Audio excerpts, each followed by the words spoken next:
Hello, and welcome to Central Booking, where writers and readers are the authority. I'm your host, John Valeri. Today, I'm honored to share a virtual visit with lawyer turned New York Times bestselling novelist Robert Dugoni.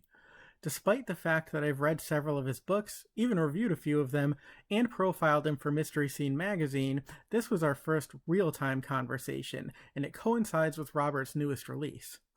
The Last Agent was published in late September by Thomas and Mercer and is already an Amazon Charts, Washington Post, and Wall Street Journal bestseller.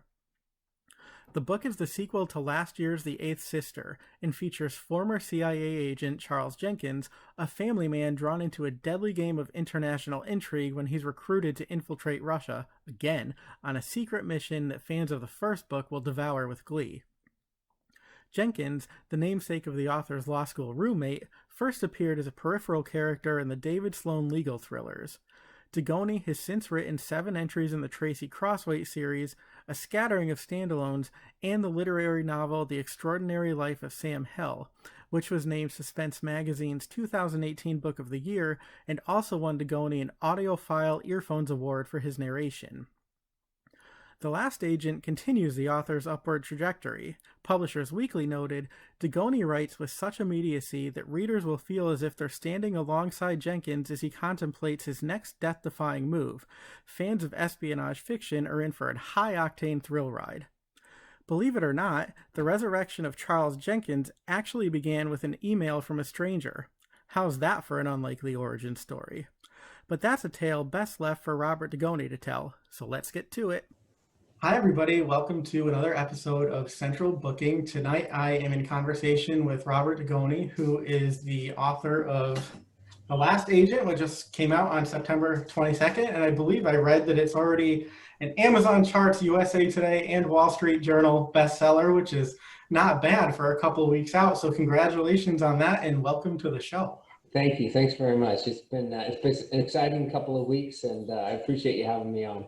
Yeah, it's my pleasure. And I have to say, and I'll preface this by saying that I mean this as a compliment because, who knows how it will actually come out of my mouth.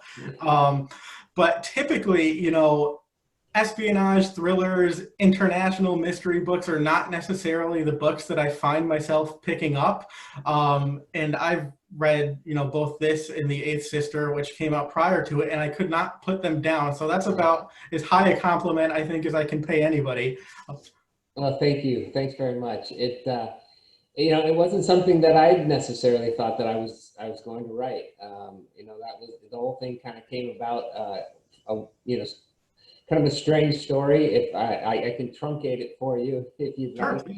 But I was at home and I was working on the next Tracy Crosswaite book, and I got an email from a guy who said he had read The Jurymaster, and which was my first David Sloan novel. So that was a long time ago. So for him to say he'd read it, I was like, And he said, I was really curious where you got the character of Charles Jenkins. And this went back and forth. You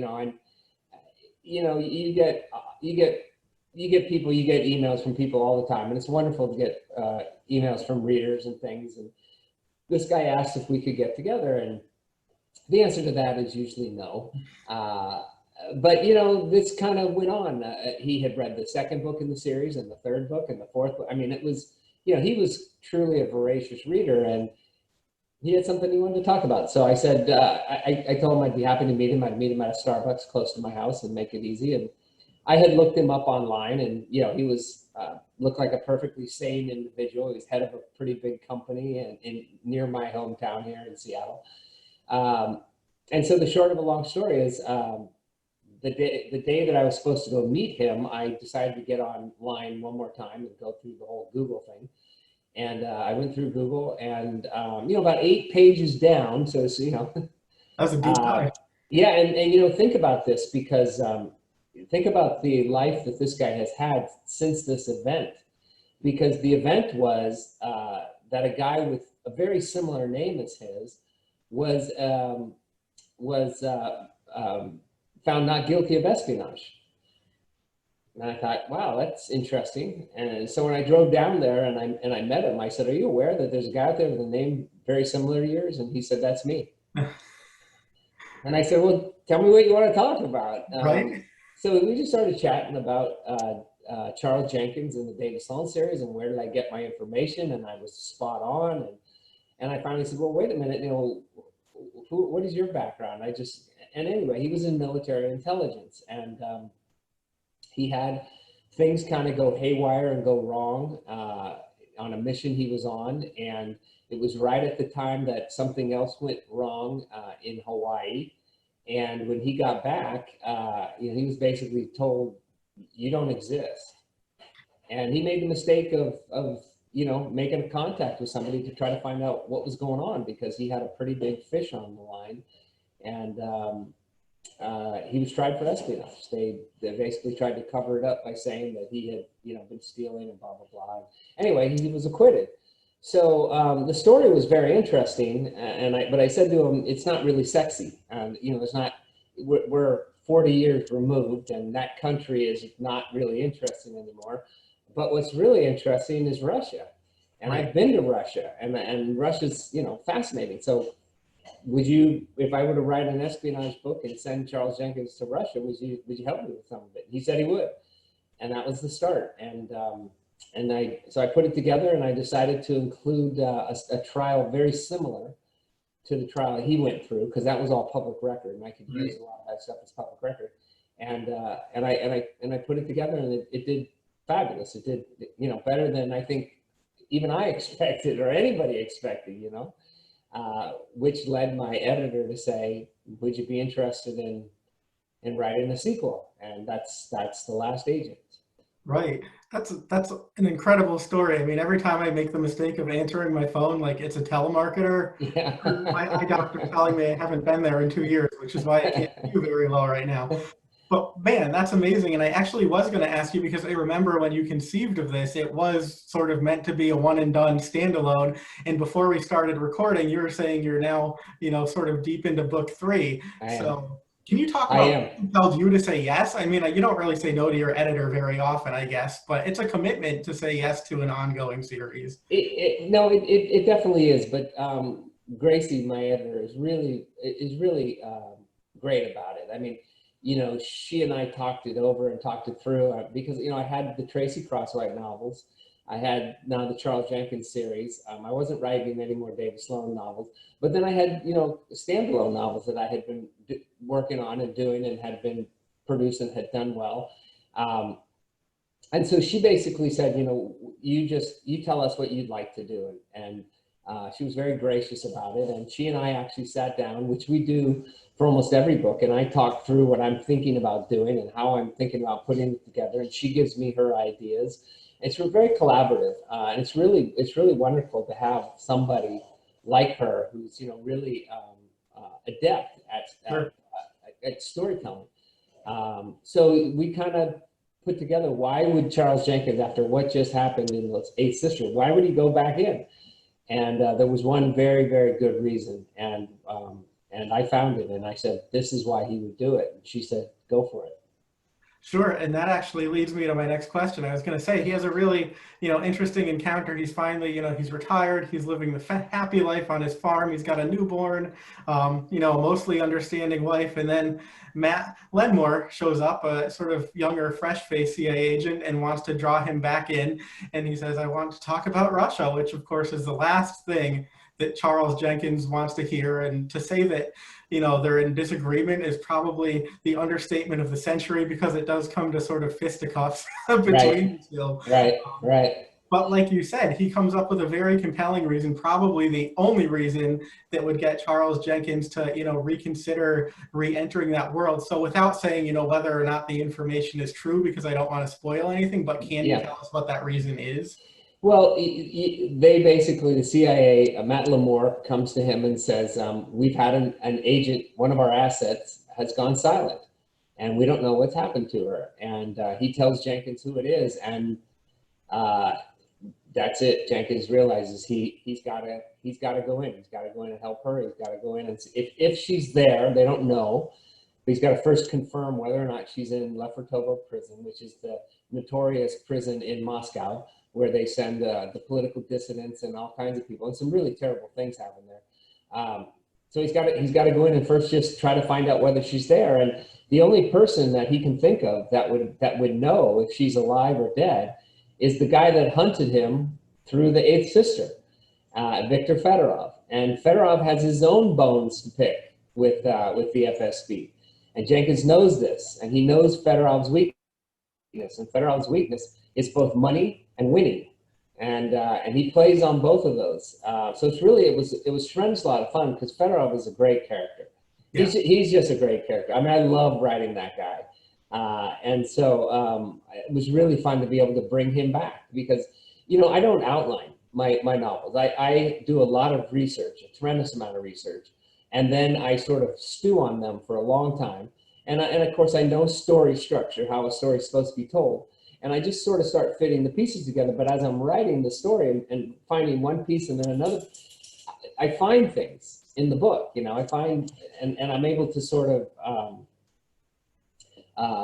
keep myself interested. It's always fun for me. Writing for me is exploratory. And I teach and I tell my students, I said, don't let anybody ever read your first draft. Because the minute you let somebody read your first draft, it's no longer exploratory because there are things you won't put in that first draft. So anyway. I was going to say, after that first draft, you never want to write again after people tell you what they actually think of it. No, because then you're getting into all kinds of skeletons in your closet that, you don't want people to know about. But you got to write honestly. Yeah. And people aren't perfect. None of us are perfect. We all have skeletons in our closet of one kind or another. And that's what makes characters human and real and believable and credible. And if you have characters that are too good or too bad, readers they're not gonna go for them. It's just not going to be somebody that they can get into, and they're not going to stay up all night reading your novel. The best email I've received was I received an email from this guy who put it on Amazon as well. But basically, he put it was something like holy shit, holy shit, 5 a.m. you rock. And that was it. That was the whole email. But it's exactly what you want as an author. Some guy was saying he stayed up till 5 a.m. to finish the book, which is fabulous. Yeah, that's amazing. And then, on the other hand of that, we finish the book and then we say, okay, where's the third one? Yeah. Well, yeah, I mean, and that is the funny thing is you do get that. You say, I hope there's going to be a third one. And it's like, well, yeah, there is. But, I have, this is September. So my book came out in September. The next Tracy Crosswhite, number 8, In Her Tracks, comes out next April. We're very excited about that book. The Tracy books have really found a home and an audience, and then the following April is my second literary novel. Right. Following September is my second literary novel, which is a story of an 18-year-old young man in 1979 who graduates from high school and it just wants to party before he goes off to college, and he gets a part-time job working on a construction crew of 2.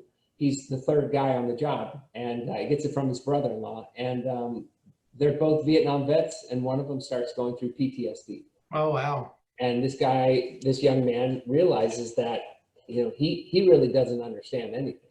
I got a big white thing on my screen here. I don't know if I'm going to be able to get rid of that. It's coming through my windows. But in any event, he understands that, he really doesn't understand life. He doesn't get it. He's been living in a bubble his whole time. So I'm really excited about that book as well. Yeah, that's great. And it's, you think about it too, in your books, you said, you do a lot of research and you can tell that they're very deep books and they tend to be very long books too. So it's not like you can churn them out easily. Like, okay, every 3 months, Robert Dugoni is going to have another book out. Like, it's not sort of a Patterson-esque type of thing. So it really is a huge time commitment. So I don't know how you do it, but, tip of the virtual hat to you, because that's got to be pretty crazy. Well, thank you. Yeah. And so I did want to ask you to get back to The Last Agent. One of my favorite scenes was actually a quieter one towards the beginning of the book, where Charles Jenkins' wife basically says, all right, if you're going to do this, I want to meet, Agent Lenmore. So invite him over to dinner and let's really get to know him. So can you talk about, how that scene sort of set what the stakes are for Yeah. Charles Jenkins and his family, and also how it sort of cements the relationship between him and Lenmore before they actually get involved in this mission. Yeah, no, I mean, and I think you hit the nail on the head. Is that's exactly what it does. Is it lets the reader know what's at stake, what Charles Jenkins is putting at risk here. He's not a single man. He's not one of those rogue agents. He's not James Bond. He's not Jason Bourne. He's a family man. He got married later in life to another CIA officer who came into his life in the jurymaster, and they had two children. They had a boy, CJ, who's 11 or 12 years old at the time, and they just had a newborn. And in fact, in the book, in the Eighth Sister, she's pregnant. His wife, Alex, is pregnant, and she's going through a very difficult pregnancy. She's got all kinds of problems. And so when we get to the last agent, the only reason Jenkins is there and sees his baby girl is because of people that gave up their lives so that he could be alive. So that scene is one of those quieter moments in all of our lives, I think, that we can all identify with, where we have to sit down with our family and we have to say, hey, this is what I'm going to do, and this is how I'm going to do it.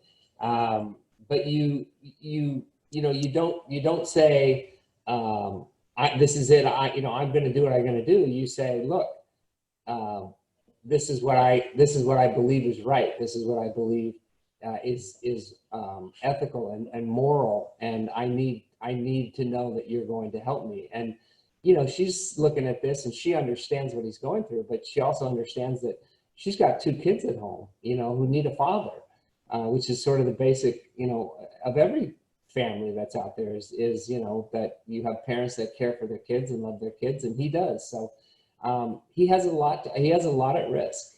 And Lamore is this young, sort of Matt Damon type character, where he's, he plays that aw shucks, he's a little naive, but he's very, very adept at what he does. But Alex says, I want you to bring him to my house because she wants Lamore to see that what Jenkins is putting at risk, that this isn't a guy that's, this is a guy that's got things at home that are important. And if you're going to risk my husband's life, you better back him up too. Right. And now, what was it that she made? Was it lasagna? Lasagna. Yeah, her lasagna sounds amazing. Like, I mean, if you need motivation to make it back home, like that dinner sounded really good. Yeah, it's funny. My mom is 100% Irish, but she grew up, and when she fell in love with my father's 100% Italian, and his father was a chef. And so she used to go over to my nanu's house, and he used to teach her how to cook Italian. So the lasagna is my mom's lasagna, and it's very Italian, and my mom is 100% Irish. So Oh, that's awesome. I love that. who knows? Yes, the book will also make you hungry. You should know. So Yeah. have a little snack. But I wanted to ask you too. So this book, it is the second in a series, but having read the first, people who haven't read The Eighth Sister, they can be assured that they do get the necessary backstory. So you're not going to pick it up and feel lost. But can you talk about, the challenge of that as a writer, bringing in the backstory, but not losing narrative momentum or boring the readers who are already familiar with that? Well, and again, I mean, you hit the nail on the head.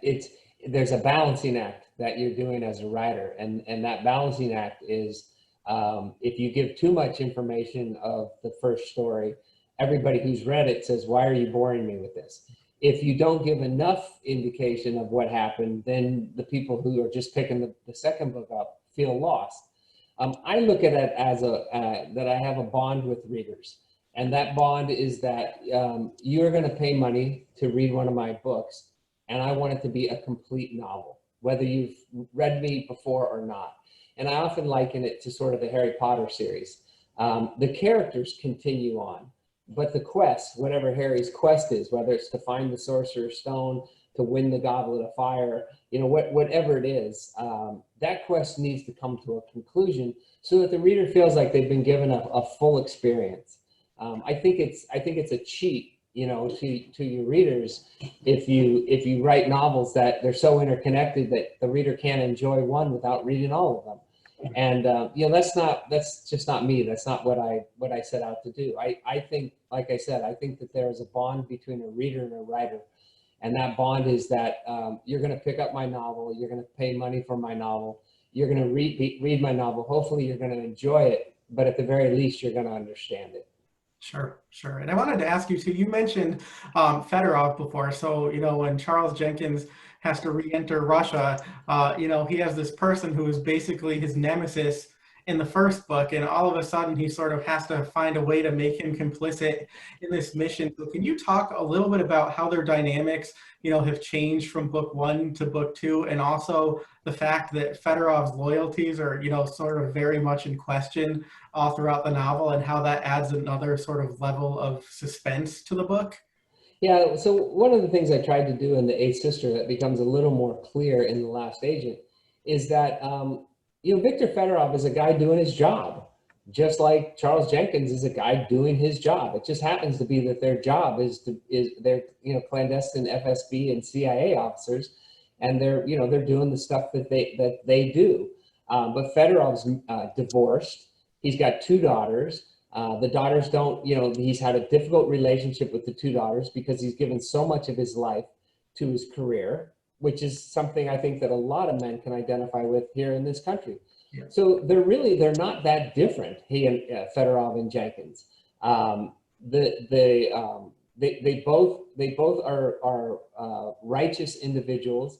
They both have strong moral and ethical code that they follow. It might not be one that we would agree with, but it is one that they live by. And so, in the first book, Fedorov's job is to get him, is to get Jenkins and to bring him in, because he's a foreign agent in their country who is doing something that, it's to them is nefarious. And then what happens is, Jenkins gets disillusioned when he goes home and he's tried for an espionage. And Fedorov gets fired because he's not successful in The Eighth Sister. So now we come to The Last Agent. You have two fairly disgruntled officers who are operating sort of under their own moral code. So Fedorov is not happy that the FSB, after he gave his whole life to them and his marriage and his children, he got cast aside like nothing. And so he's vindictive. And Jenkins can play on that. Sure, and it's one of those other layers that I really appreciated about the book, talking about quieter moments in addition to all the action, is, these characters constantly trying to find what, psychological aspect they can use to sort of either manipulate or motivate, the people that they need to have on board with them. So I thought that was really interesting, and we've talked a bit about that, but I did want to ask you about the action sequences as well, because we've talked about some of the quieter moments and some of the psychological things that are happening in these books, but they are very much action oriented as well. I mean, I don't use the term epic lightly, but like some of the chase scenes in this book are just bonkers, and it's it's on land, on water, in the air. Like, how do you do that? Because I imagine it's got to be a really fine line between like being really exhilarating and then hitting the point of exhausting your reader, but you do it so well. And I just was like, wow, like how can you last for chapter after chapter? Well, I appreciate it. I give credit to 2 people. One is Nelson DeMille. Years ago, I read a book called Charm School. And every time you thought the book was over, something else happened. And then you thought it was over and something else happened. And I really remembered that book because I think it's the best book he ever wrote. And it was a book that really spoke to me. And what that book said is you keep the tension going always. It's not over till it's over.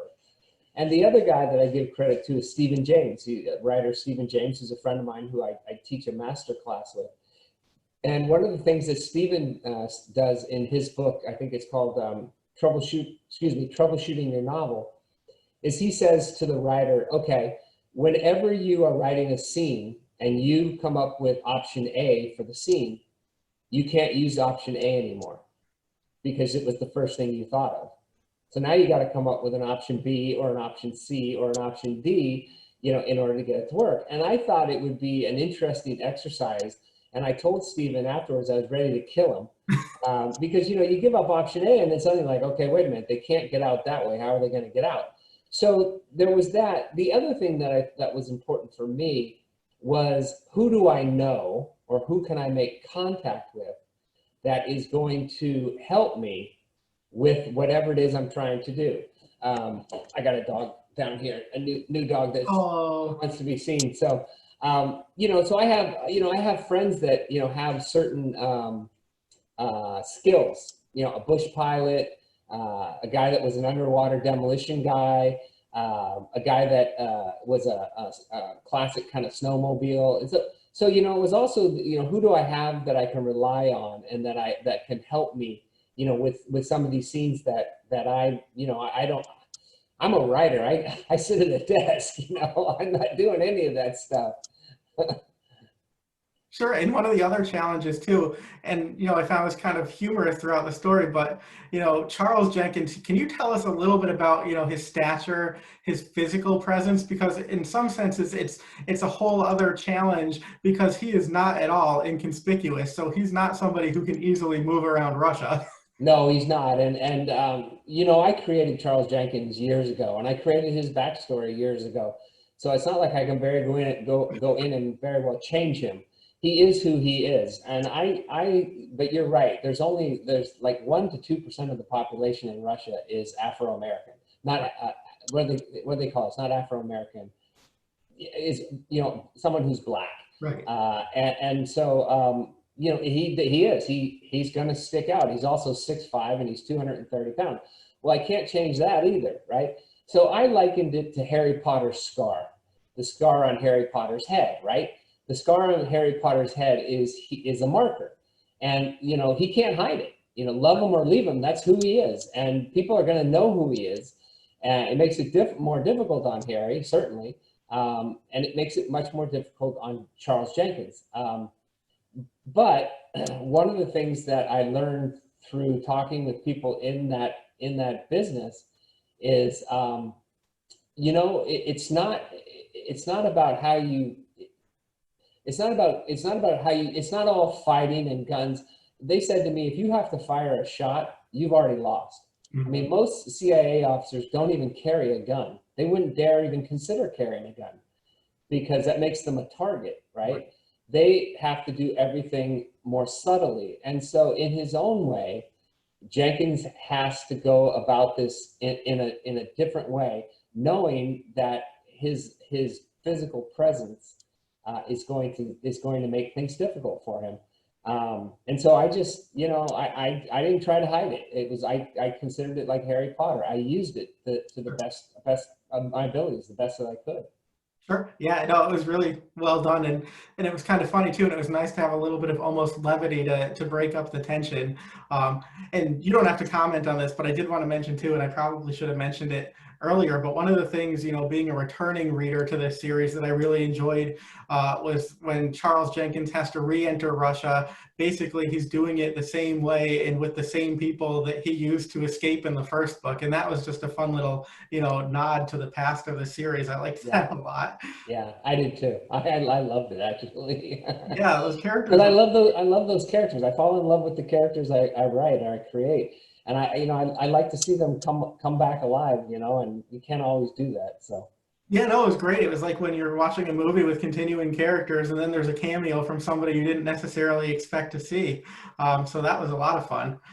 So I am going to move to more general questions in a minute, but I did want to ask you one more question sort of about Russia and your research, because you mentioned that Russia was really the aspect that you needed to make this novel sexy enough for you to, be able to write.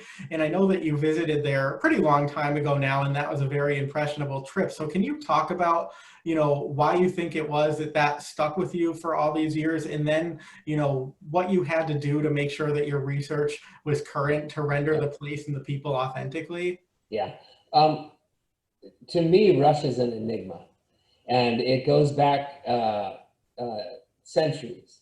I mean, during Tsarist times, the Russian people were starving. It was a hard scrabble existence. They lived in in a country where they have a lot of resources like oil and minerals, but a large part of that country is Siberia, and Siberia is what it is. Especially back in those days, there was nothing there, and so there's this history in Russia of sort of this hard scrabble existence of people just trying to survive, because the czars certainly they didn't care about their populations the way that you would want to hope. And then so the Bolsheviks came around, and they made all these promises to make life better, because nobody was going to own anything, and they were going to get rid of the czars who owned everything, and everybody was going to be equal. And of course, that's just a lie. I mean, and I think anybody that goes there, you see it. That's the most amazing thing about it, is it's a country of tremendous wealth and tremendous poverty. You're at one moment you're in Russia and you go to the armory and you see a dress with 300,000 pearls on it. I mean, hand stitched. I mean, just crazy. I mean, crazy things like that. And then you go 10 minutes outside of the city, when I was there in 1999, and you go 10 minutes out of the city and you see houses that look like something out of Fiddler on the Roof. Right. That are stuck in mud and tilting, and so it's sort of this enigma, and even to this day, Russia remains an enigma, and that's one of the reasons Vladimir Putin has been able to get himself in power and change the constitution, because it is a country that is premised upon people taking advantage of other people, and what Putin and the people that came from St. Petersburg, I think they call them the Patrici, what they've done is they have taken advantage of people. I mean, you look at it this way: here comes Gorbachev, and he's going to finally rescue the Russian people from themselves. And he really doesn't, even though he's Russian and he's born Russian, he doesn't fully understand what he's going to do. And basically, he just opens a can of worms that allows the Russian mafia and people in power who become oligarchs to just ravage the country. I mean, rape the country. They estimate that close to $400 to $700 billion was smuggled out of Russia by Russian people who were afraid that they were going to lose it. They'd stolen it. They'd stolen it all. And again, who suffered? The people. Right. So when I was over there, the enigma for me was the people were lovely. Lovely people. I mean, you'd ask them for directions, and the first thing they do is look at you like, why are you talking to me? But then once they got past that, they would turn around and go out of their way to take you where you needed to go. So I found the people to be lovely people, friendly people, happy people, but it seemed like they were living in just this horrible system that was on this revolving door, and we're back on that same revolving door with Putin and his followers. And so to me, it's probably the most fascinating country I've ever been to, and that includes Africa. Africa was unique in a different way, but Russia was it was a country that was really hard to understand, and we experienced some of it. I mentioned some of it in the acknowledgments of the Eighth Sister. We were followed. We were spied on in the hotel. We had a black citron approach us, come very close, out of nowhere, because we uttered something under our breath that was potentially illegal. Wow. I mean, it was frightening, but it was fascinating at the same time. Sure.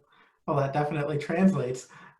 So a little bit more generally, if you don't mind, actually, I should say this will lend itself nicely, but for people who don't know, before you were a novelist, you were a lawyer, and Charles Jenkins is actually the namesake of your law school roommate. But anyway, if you want to touch on that, feel free. But can you also tell us what inspired you to transition to novelist, and what of your experiences in the law you found to be most transferable to writing for a career? Yeah. I always wanted to write. I mean, I wanted to write since the 7th grade. My mother was an English teacher, and I grew up reading books like, The Old Man and the Sea, The Count of Monte Cristo, The Great Gatsby, Of Mice and Men. She handed me these books all the time, And, it was a wonderful way to grow up. It was wonderful to always have stories in your life. And I always had stories in my life. And I fell in love with characters. And I literally, I knew in the seventh grade, that's what I wanted to do. And I majored in journalism in high school because I wasn't that good of an athlete, and I majored in journalism and creative writing at Stanford. I went and worked for the LA Times for a while. And then I kind of chickened out, to be perfectly honest. I mean, there was always that fear of you were going to top out at this salary, you're never going to get to do more than this. And even back then, there were some rumors about, newspapers having difficulties and having troubles. And so, my mother and my father were always big, even though my mother was a huge supporter of my writing and wanted me to write, they were also really big believers in getting as much education as you could before you got married. It's because it's infinitely more difficult after you get married. So I ended up going to law school and I became a lawyer. And, I probably would not have practiced law as long as I did, which was about 14 years in San Francisco, except I fell in with just a fabulous group of individuals and people at Gordon and Reese in San Francisco. At the time, it was only about 43 lawyers. A lot of the people on there were jocks. They were, athletes that had played sports in college. And, in some ways, it's nothing like you would want today. But back then, in the 80s, it was very much like going to an all-guys school again, which I did in high school. So I had a ball. We kind of shot from the hip and we tried cases, and it was fun. I had a good time, but then, like anything, you wake up and you go, wow, this isn't what I had planned for my life, and I'm already 30. What am I doing? What am I really doing here? But I will tell you that I think what practicing law really translated for me was being able, first of all, to do research, and how to do research, and how to take a tremendous amount of information and distill it into sometimes just a paragraph. Sure. And then the other thing is not being afraid to go to work.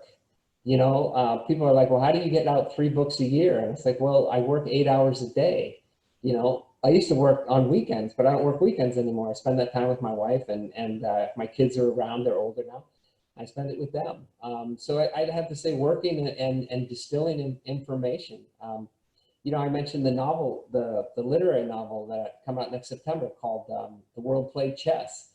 I probably read 17 firsthand accounts of Vietnam, what the Vietnam War was like for the people that actually fought it. I probably watched 15 documentaries, all those movies, Platoon and all those movies that take place in Vietnam.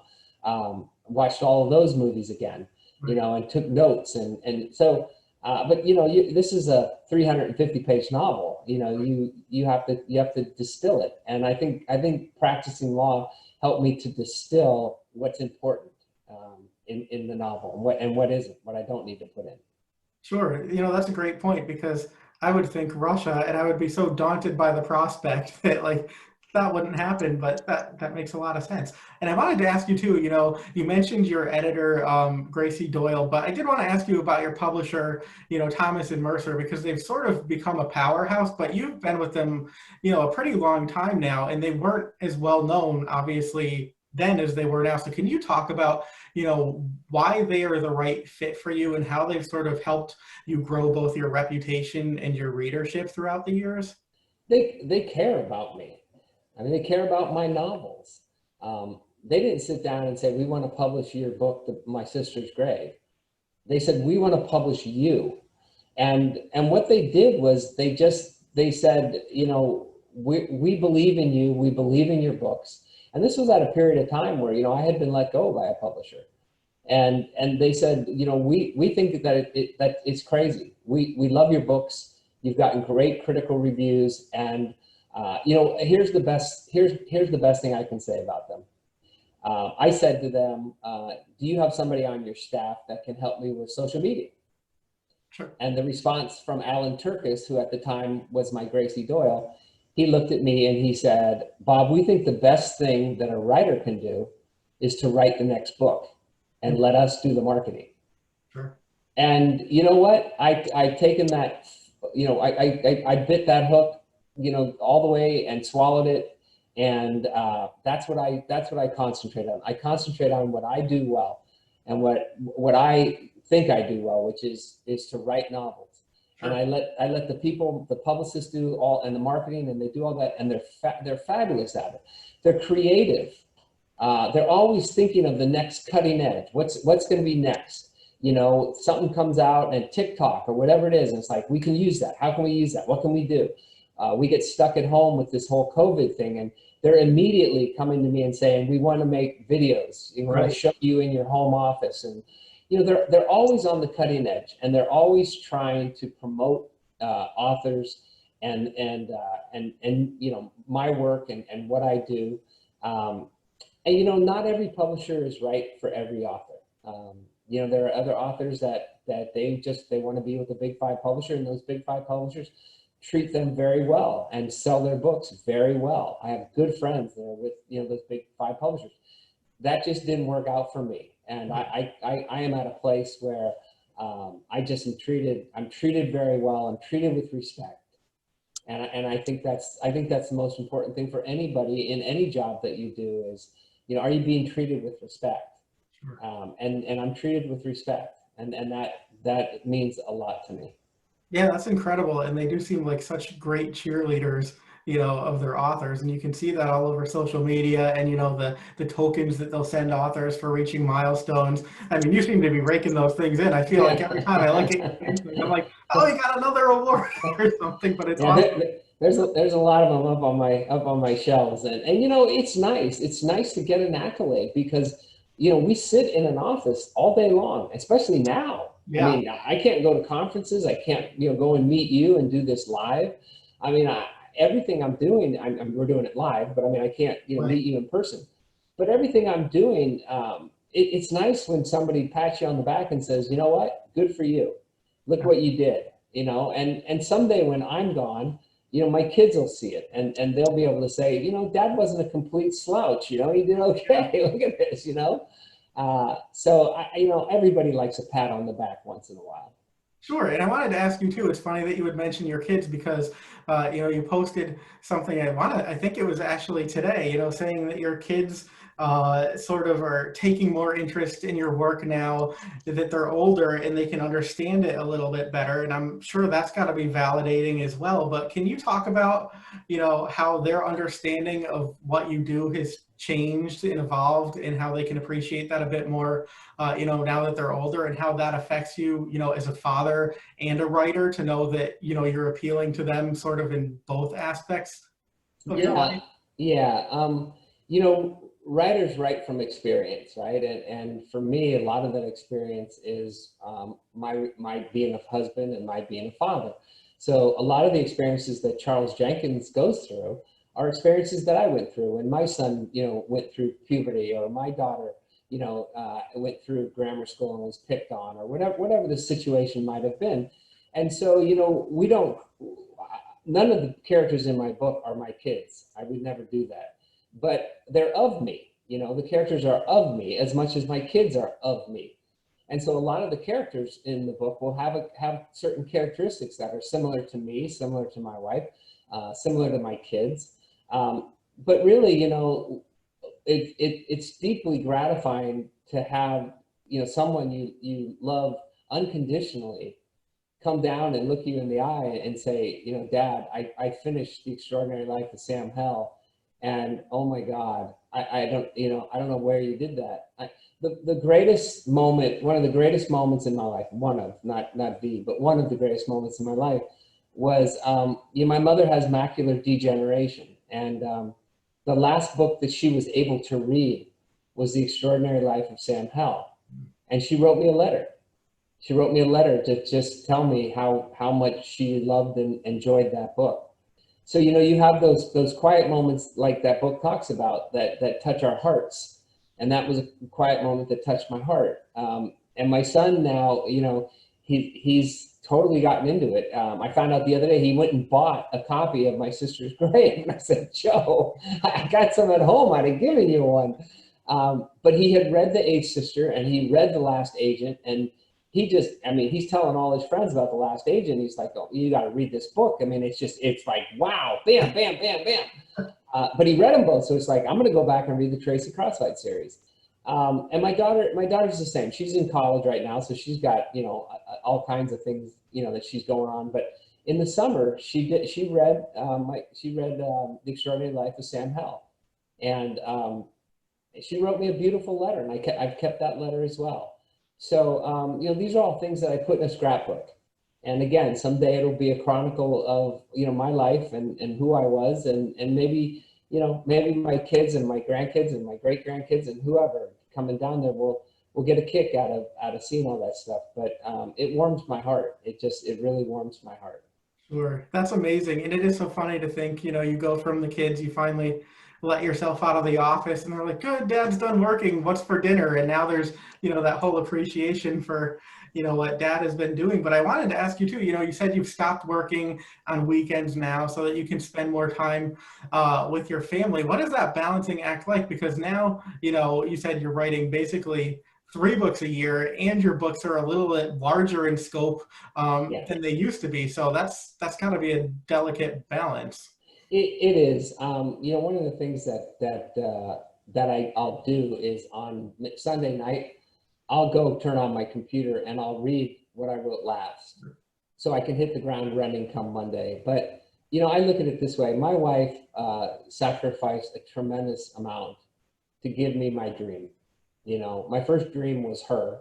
My second dream was my career, and she sacrificed to give me my career. And I was never standing in a food line. I was never, I was never suffering or any of those things at all.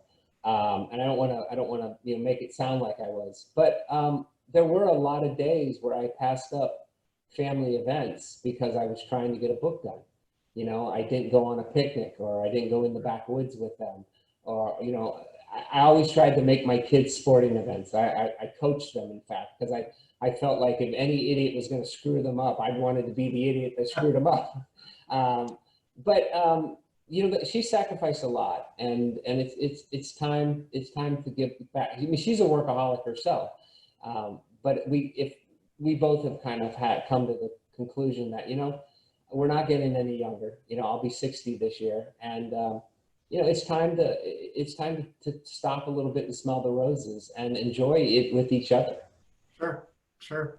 Very wise. And actually that lends itself nicely. So 2 more questions, and I promise I'll let you get back to that book that's just waiting to be written. Because sadly, they really don't write themselves, do they? No. So the new question I've been asking people, and that I think I'm going to sort of distill down into smaller videos like Wednesday Wisdom for Writers, but what is the best advice? And I'm talking in terms of either, creativity or writing. So the best advice that you ever got, and the best advice that you never got, something that you had to learn for yourself and you wish maybe somebody could have told you before you had to learn that lesson. The best advice I ever got was learn your craft. Just because you can write doesn't mean you can write a novel. And it takes a lot to learn how to write a novel. I mean, the storytelling has been going on for, thousands and thousands of years, and it's been distilled into a certain format. And it's certainly not, it's not, what's the word I'm looking for? It's not rote. It's not like you can, but there is a certain format that has played out for thousands of years. And my biggest problem was I wasn't telling a story. I was telling vignettes. Sure. And so when I finally found, the Writer's Journey by Chris Vogler and Saul Stein's book on writing, and I learned what Joseph Campbell's The Hero's Journey was, and I was able to go and study it and go, oh my God, I've been doing everything wrong. And that was probably 3 or 4 years into a career where I had given up practicing law and making a salary, and all of a sudden I was 3 years in, and I was starting from scratch again. So that's the biggest thing was I was at a writers conference, and I had an experienced writer say to me, are you familiar with this book? The one advice that no one's ever said to me, I kind of figured it out on my own, was do what you do best and let others do what they do best. So we sold the rights to The Eighth Sister and The Last Agent to a terrific production company in Los Angeles. And when I was going through the negotiations and they were just talking with all these individuals to find out who would be the best one, you know, they'd all ask me, do you want to write the screenplay? And my answer was an unequivocal no, I don't.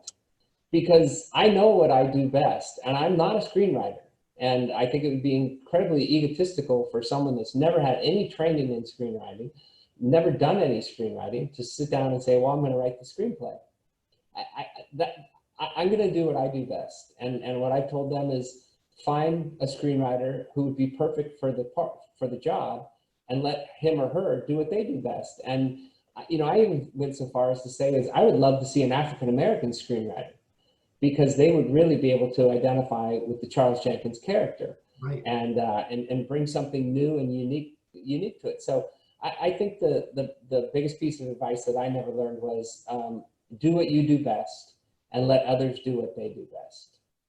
Sounds sage, especially when you have 3 books to write. So yeah, 3 books and a screenplay. Whew, No. you get close. So that does bring me to my last question. You spoke to us a little bit about the books that you're working on now, and you told us about your literary novel that's coming out in a bit. But I think you said in April you have another Tracy Crosswhite, number 8, I think. I do. That's Yeah. Number 8. Tell us what she's up to. So in her tracks, she returns to Seattle. She was in Cedar Grove in Cold Trail. And she returns to Seattle. She's got a little girl, and she's got to start work again. And I remember this talk, going back to what we were talking about before. I remember what that was like for my wife when she had to walk away from her baby, you know, have daycare, and we had a nanny, and go back to work. And it was really, really difficult for her. She had some real difficult things that she was trying to figure out. What was the most important thing in her life. And I think that's a really difficult thing for all parents, and mostly still for women, because, you know, we live in a society that it is the way that it is. There are a lot of great dads out there that stay home and all that. But when when my son was born 25 years ago, she was the one that was going to stay home. So, so that was, that was kind of a difficult thing for her. And I lost track of my thought, John. What was the question again? Oh, just basically a little tease of, what. Oh, okay. So Tracy is back in Seattle, and she has to go back to work. And when she gets there, she finds that her position has been given away. But her sexist boss is very smart, and he said, your partner, two of you that were out, Faz was out hurt. So, Dell and Vic, Dell and Kins, they needed help. I had to hire somebody. So I hired this woman and he said, but I still have a place for you in violent crimes.